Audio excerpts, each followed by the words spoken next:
Hey, and welcome back to the Virtual Classroom, U.S. History Edition. Once again, I'm your host, Dr. Olmsted. Now, we left off last time discussing civil rights during the 1950s within the Cold War context. Now, we left you off with a tremendous victory for African Americans in the struggle for civil rights. Of course, the 1954 Brown v. Board of Education decision that essentially desegregated our public school system. However, despite that tremendous victory, there were a couple of apprehensions right away. First one being the Supreme Court in their monumental decision only said that people had to, or states had to, desegregate or had to integrate schools with all deliberate speed, whatever that meant.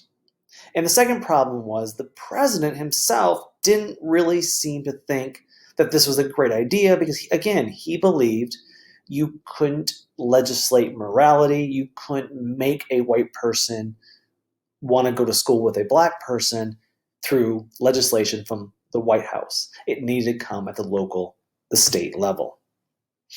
And of course, he very well, again, may have been right. Because in the wake of the Brown decision, what would happen, especially in the South, become known as what was called massive resistance. Now, of course, maybe the biggest single instance of this was, of course, 1955, a very high-profile racial murder that mobilized, galvanized the African-American community to fight, but also showed just how far whites were willing to go to maintain their way of life. And of course, the situation comes from one young man, Emmett Till. The 14-year-old Emmett Till lived in Chicago, Illinois. However, in 1955, his mother reluctantly had sent him down to Mississippi to visit some family. While he was there, he allegedly flirted with a white woman. She went home, told her husband, and a couple of nights after this supposed incident, the woman's husband and his brother, they went to Emmett Till's grandfather's house where he'd been staying. They broke in, they abducted Emmett Till. They proceeded to beat him, gouge out one of his eyes. Then they shot him in the head before throwing his body in the Tallahatchie River. Again, even if he had done the supposed crime, which was to flirt with a white woman, no one deserves this amount of racial brutality, this amount of racial violence. Shortly after, they found his body in the Tallahatchie River. They boxed it up. They shipped it back to Chicago to his mother to be buried. Now, generally speaking, his body had been decomposing in water, had been shot, had been beaten. It was in pretty bad shape. Now, what is normally the case when something like this happens, you have what's called a closed casket at the funeral, because no one really wants to see the body in that bad of condition. You want to remember your loved one as they were, as a young, beautiful African-American boy. However, Emmett Till's mother realized what had happened here. And rather than having a closed casket, which was recommended by the funeral home, instead, she asked for an open casket because she wanted the world to see what Mississippi whites had done to her precious boy. And this is what the newspapers ran the next day in the newspapers. As you can see, this is the African-American newspaper in Chicago, the Chicago Defender, and you can see Emmett Till's body. This image ran across the nation, and Emmett Till became a symbol of this naked Southern racism and violence and lynching. Became a rallying cry against white supremacy. After this murder, the white woman's husband and his brother, the two men, who were the killers, the murderers, they were both acquitted by an all-white jury after just 67 minutes of jury deliberation. One juror afterward remarked, quote, "If we hadn't stopped to drink a pop, it wouldn't have even taken that long," unquote. This was a travesty of our judicial system. Now, to be fair, some jurors would later admit in interviews that they did know both men were guilty. They were killers, the jury knew it. However, the jury said yes, they were guilty, but they, as jurors, did not believe that life imprisonment or the death penalty were appropriate punishments for, well, white men killing a black boy. This murder, this trial, became a powerful symbol of the naked Southern racism. And this is just one instance of this massive resistance in the South. Because yes, the Brown decision sparked white backlash, or whitelash, if you will, the likes of which had not been seen since the post-Civil War Reconstruction period. Most visible among this were these, and the court-ordered integration that sparked the formation of what were called citizens' councils. This was a kind of middle and upper class normalcy of what you would think is the KKK. Because these councils still used the violence the KKK did. But they were not wholly resting on that violence the way the KKK did. Instead, they were interested in other means of coercion, such as economic coercion, to maintain white supremacy. So what they did was, hey, if you defy Jim Crow laws, if you're an African American employee who defies Jim Crow laws or pushes for civil rights, agitation, legislation, integration, etc., you'll be fired from your job just because you fight for civil rights. Or if you're a banker and you want a loan as an African American, you will automatically be denied because, well, you fight for civil rights legislation. Many African Americans would see their life insurance policies, their health insurance policies canceled. They were denied personal loans. They would be denied home mortgages, all because whites did not want to give up their power, their supremacy in the Jim Crow South. And you realize the KKK was one facet, kind of the tough strong arm of that. And while the Citizens Council did use violence, they were mainly concerned with this economic coercion. And it makes sense given the people who are on the council, including prominent politicians, business owners, bankers. These councils became extremely powerful.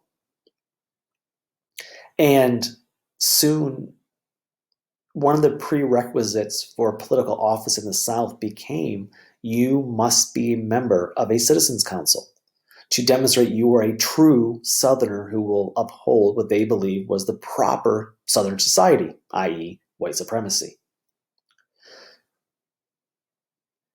And this idea of massive resistance became the rallying cry for whites in the South. Southern politicians rallied to defy the Brown ruling. Their idea was defiance at all costs. They would rather shut down schools and entire school districts, shut it down, rather than integrate and comply with the Brown ruling. Again, the idea of all deliberate speed meant different things to different people. And these southern states had no intention of letting segregation go the way without a strong fight. And that was just 1954, 1955. Let's move on to 1956. In 1956, the massive resistance continues. The citizens' councils only strengthen. And not only are they now just the businessmen, the elites of society, but even the young people at school, because often young people follow their parents' leads. In 1956, this will continue, go on strike, shut down schools. In 1956, Thurmand here, he will pen what is known as the Southern Manifesto. This was a document written in February and March of 1956 that was signed by more than 100 politicians. The breakdown was at least 81 representatives and 19 senators. The Southern Manifesto was a response to the Supreme Court Brown decision. The document condemned the Supreme Court ruling in Brown v. Board of Education. They claimed that the ruling was a quote-unquote clear abuse of judicial power, unquote. It pledged, the Southern Manifesto pledged to support any state that intended to, quote, resist forced integration by any lawful means, unquote. Now, of course, the issue here is what does lawful means mean, considering the law of the land was to desegregate? Again, this is hearkening back to the Civil War issues, insisting that this issue of Jim Crow laws and segregation was a matter of states' rights, not federal rights. Who has the power here to desegregate schools? Do states have the power, or is the federal government? And for his part, thus far, our president at this time, Eisenhower, is saying this is a states issue. In fact, Strom Thurmand would continue after the Southern Manifesto, and in 1957, Civil Rights Bill of 1957, there was a small Civil Rights Bill passed. Strom Thurmand will filibuster the Civil Rights Bill of 1957, the longest filibuster by a single individual. It lasted 24 hours and 19 minutes as he proceeded to read every state election laws of every state in alphabetical order. Then he began to read the founding documents of the United States. As you can see, whether it is from KKK, whether it is from these citizens' councils, whether it's from, well, Congress with Strom Thurmand in the Southern Manifesto, the Brown decision is under fire.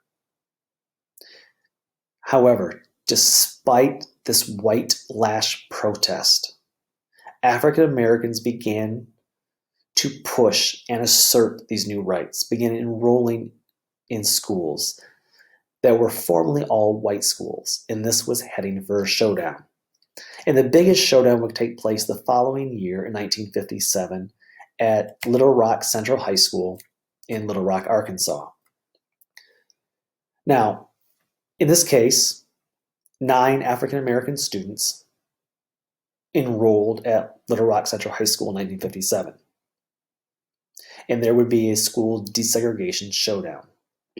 The Arkansas governor called in the National Guard to prevent 9 black teenagers from entering Little Rock Central High School, which, again, by federal court order, had been technically found to be forcibly integrated. And it's only in this situation that finally Eisenhower is forced to make a decision. So you see here's what we call the Little Rock 9. And of course, here's the governor himself, Governor Orville Faubus. Orville Faubus believed that you should do anything in your power to prevent integration. And again, he calls the National Guard to prevent the integration of these 9 black teenagers. And it set off a wave of protest across the city on a daily basis. Eisenhower tried to use reason. Remember, he does not want to get involved. He does not believe you can legislate this morality from the federal level. But he realizes the law is the law and you have to follow the law. So he calls up Orville Faubus and he decides that, hey, let's not take this any further, just integrate these 9 black teenagers. However, this conference call between Governor Faubus and President Eisenhower proved very fruitless. But it did force Orville Faubus to act. So what does he do? He withdraws the National Guard. Now think about this for a minute. The National Guard were there, yes, to prevent the integration. It prevented these black teenagers from entering the school. but they are still a military, outfit with rules, regulations, and they are actually preventing some violence here. Once they're removed, all that's left is the 9 black teenagers and a white mob with, quite honestly, police officials, local police, who will just turn a blind eye. And so the situation went from bad to worse after this conference call between the president and the governor. And so just 2 months prior, Eisenhower has said he could not, quote, imagine any set of circumstances that would ever induce me to send in federal troops. Well, after the withdrawal of the National Guard and the outbreak of mob violence, sure enough, Eisenhower will send in 1,000 paratroopers to Little Rock, Arkansas, to forcibly integrate and protect the students. The state National Guard came back. They were placed at the school to protect these 9 teenagers for the rest of the school year. I wish I could say this was a happy ending here. In a way, this was, in the sense that it was integrated. But that was 1957. By fall of 1957, by the following year, Orville Faubus, rather than keep it integrated, decided to close Little Rock High School rather than allow full integration. This is only a token integration of 9 students. But sure enough, he closed the entire school district, rather than allow full integration of the Little Rock district. The schools remained closed until 1959. It was only then, realizing this was a losing fight, that he finally gave in and reopened the school to integration. So this was not an easy battle. Massive resistance was strong. Massive resistance was, however, by 1959 beginning to crumble as integration was becoming a reality. Especially in places like Arkansas, Missouri, these kind of border areas between North and South. But there was one place where massive resistance had a stronghold, and that, of course, was the Deep South. In the Deep South, there was still tremendous opposition to any integration. And of course, in the Deep South, not only do you have the Southern Manifesto, not only do you have this massive resistance, not only do you have the citizens' councils, but of course, in the late 1950s, the extreme patriotism of this Cold War era led to a supremacist ideology resurgence that imbued itself with nationalism, with patriotism against the Cold War ideas, the ideas of cultural conformity, and we see a tremendous resurgence of the KKK. They're back. Again, KKK 3.0. And what they do here, though, is they take the idea of, yes, they are Cold Warrior in the sense that they don't want communism, yes, but they infuse their regular hatred of African Americans with extreme nationalism, which becomes a very fascist style of movement. And they begin to vehemently oppose integration, of course. And so they infuse Nazi-style fascism, white supremacy movement, with the anti-civil rights idea and white supremacy in the wake of the Brown decision, and they begin to vehemently oppose integration. And they began to bomb houses, intimidate with violence. They began to assassinate any civil rights activists.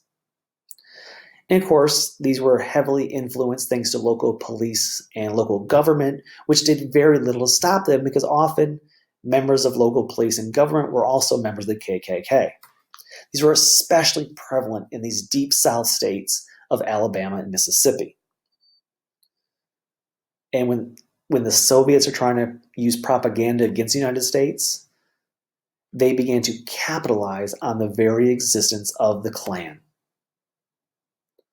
And they began to use this, especially in third world countries, say, wait, you want to take the United States word and help and aid? to support democratic capitalism when they're doing this to people in their country, you're people of color also. You may not be black, you may not be, but you're definitely not white in their eyes. And this is how they treat people of their own country. How are they going to treat you? Come to communism, we're much better. Everyone's equal.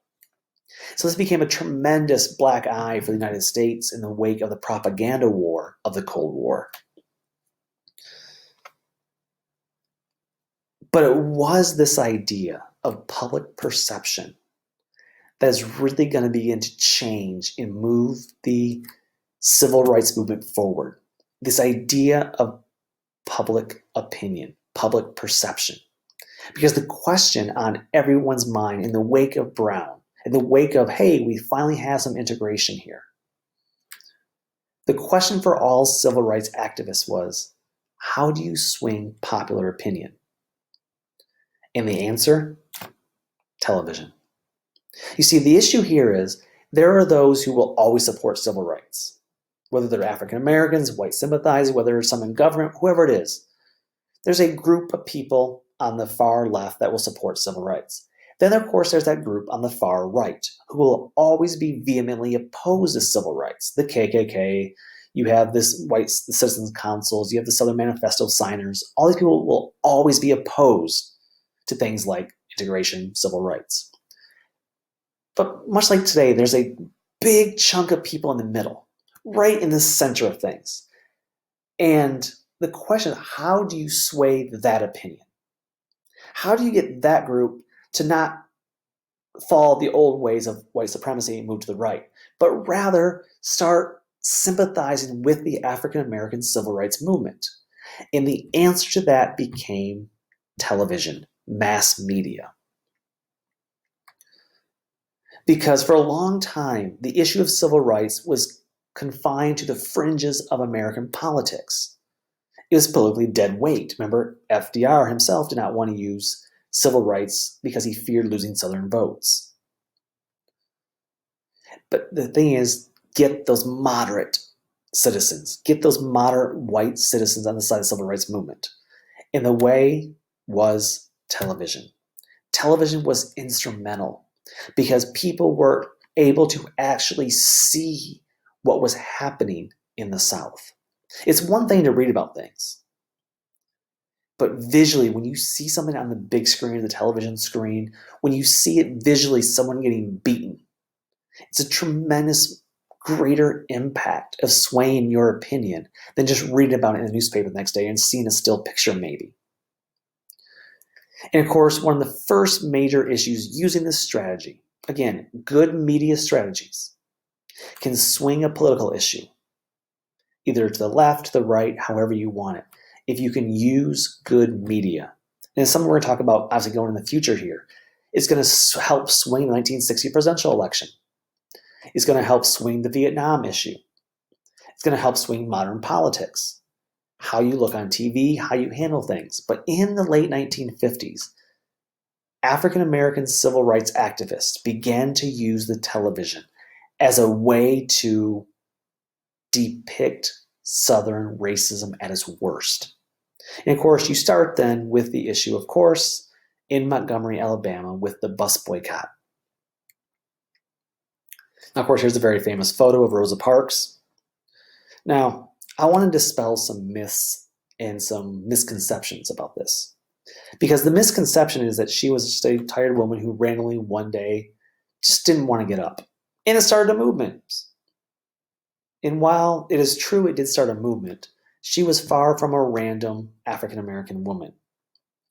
The reality was, it was her incident on the bus in Montgomery that would become this linchpin turning point for the NAACP to portray the civil rights movement in a positive light, to portray African Americans in a positive light, and portray white Americans, well, quite negatively, as their naked racism is exposed via television, via media, and news. So let's go back to Rosa Parks for a minute. First of all, she was far from a random African American woman. She was far from a random victim of Alabama racism. The fact is, she was married to an NAACP member by the name of Raymond Parks. They've been married since 1932. She had worked briefly at an integrated Air Force base, which had been a very eye-opening experience because she got to experience how life was when it was integrated. Then, following the war, during the war, World War II, she had been involved with the NAACP in Montgomery, Alabama. In fact, she was the executive secretary, starting in 1943, to the president of the Montgomery, Alabama chapter of the NAACP. In other words, she had this long history of civil rights activism. So why did they choose her? Well, she was strategic. She was someone who already knew the fight. She wasn't random, but she was deliberately chosen. And of course, very famously, December 1st, 1955, downtown Montgomery, Alabama, at 6 p.m., she got off work from a department store. She was a department store clerk at the time. And of course, she sits down on the bus. And you gotta understand how the situation was here. African Americans were allowed to sit in front sections until whites got on the bus. And of course, as whites filled the bus, it was not proper a white should be made to stand, so African Americans had to move to the back of the bus. Now you can't quite see in the picture here, but there's a line or a kind of a segregating line that separates, this is the black section from the white section. And Rosa Parks was actually sitting directly behind the white section in the African American section. However, by that point on the trip home, the entire front section, the white section, was filled, and suddenly 4 white passengers arrived. They entered the bus, and now they have no seats. And so, seated in the African American section, the bus driver comes to the back of the bus and orders the African Americans to stand up so the white people can sit down.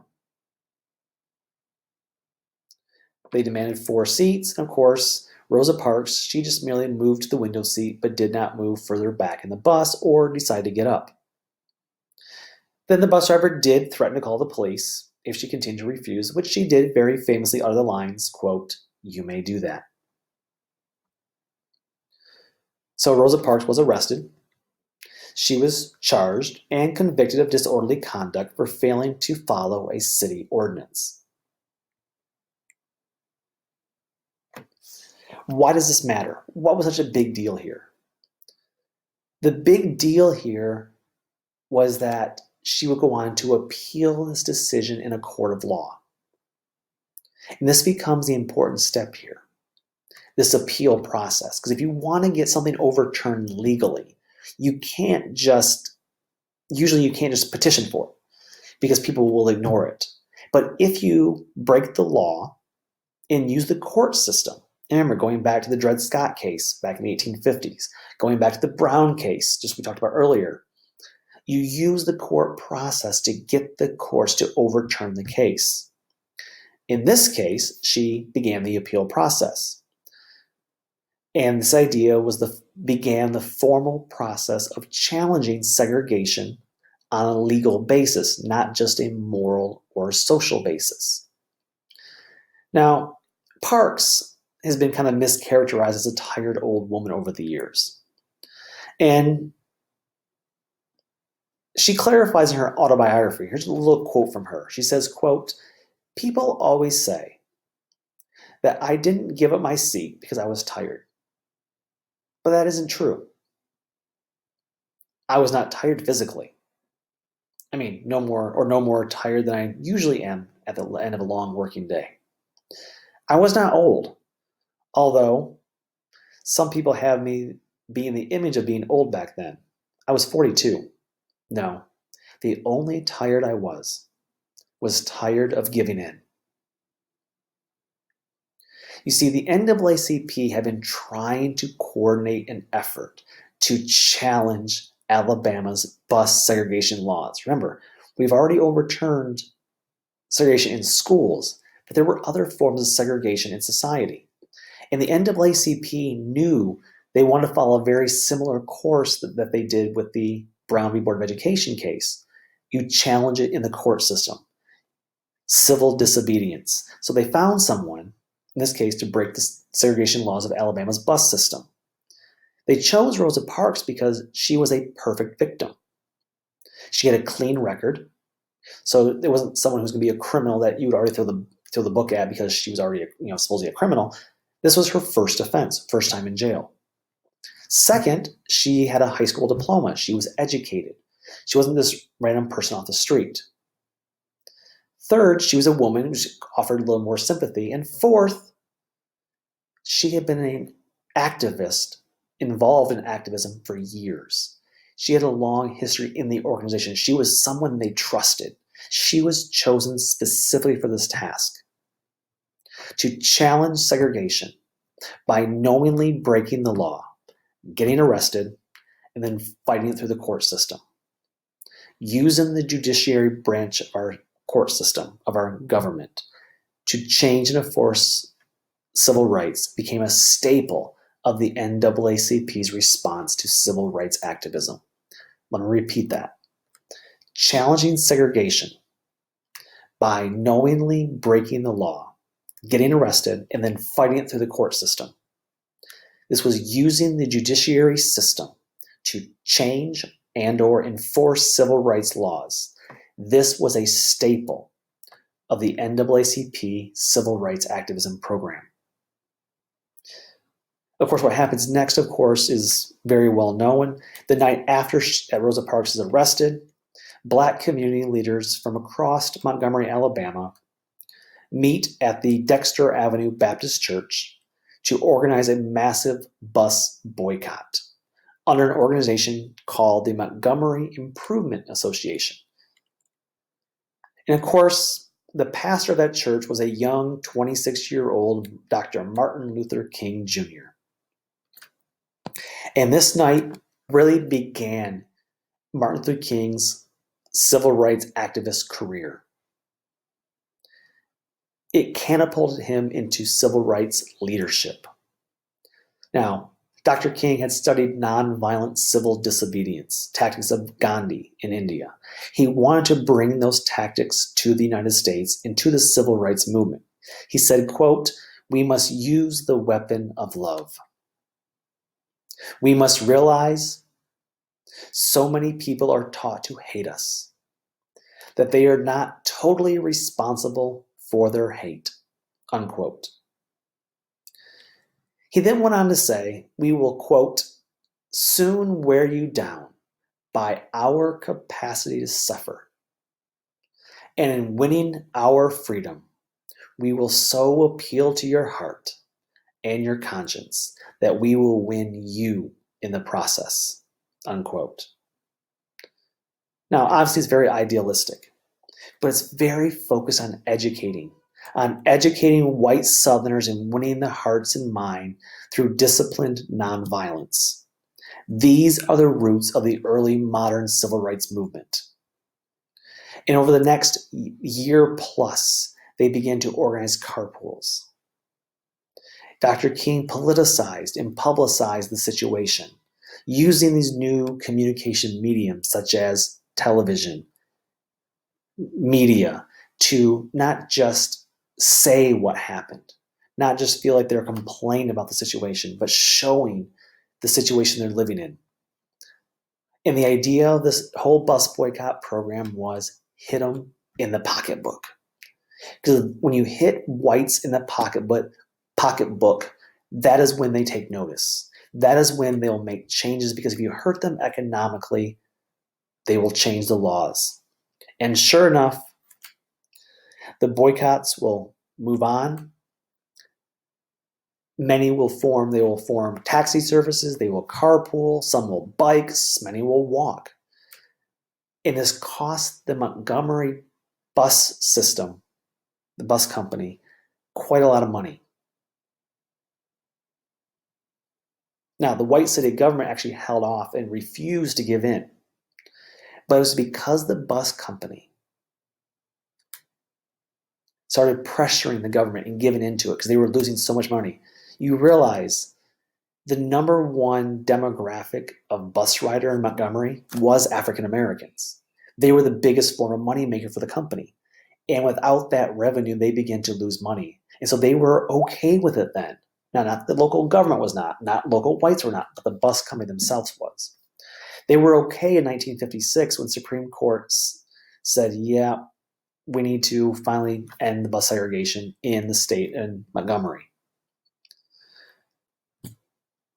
Now, it was not simple. There were widespread arrests. There were, activism going on all throughout it, but it begins to form the basis of the modern civil rights movement. And in addition to the NAACP, it will also branch off a brand new civil rights group known as the SCLC, the Southern Christian Leadership Conference, led by Dr. Martin Luther King Jr. This movement becomes a second major civil rights activist organization that will begin in the late 50s to push for civil rights. And as a leading voice now of the movement, Dr. King will go on to really spearhead this idea of educating Southern whites against naked racism, educating the country via media of how bad life is in the South. And in doing so, his job is to educate and desegregate. Now, this becomes the major crack in the conformity of the 1950s, of this Cold War consensus. And it's setting the stage for the major civil rights advances of the 1960s. So with that, we will end this lecture today. Remember, click the like button, subscribe to my channel, and until next time, bye-bye.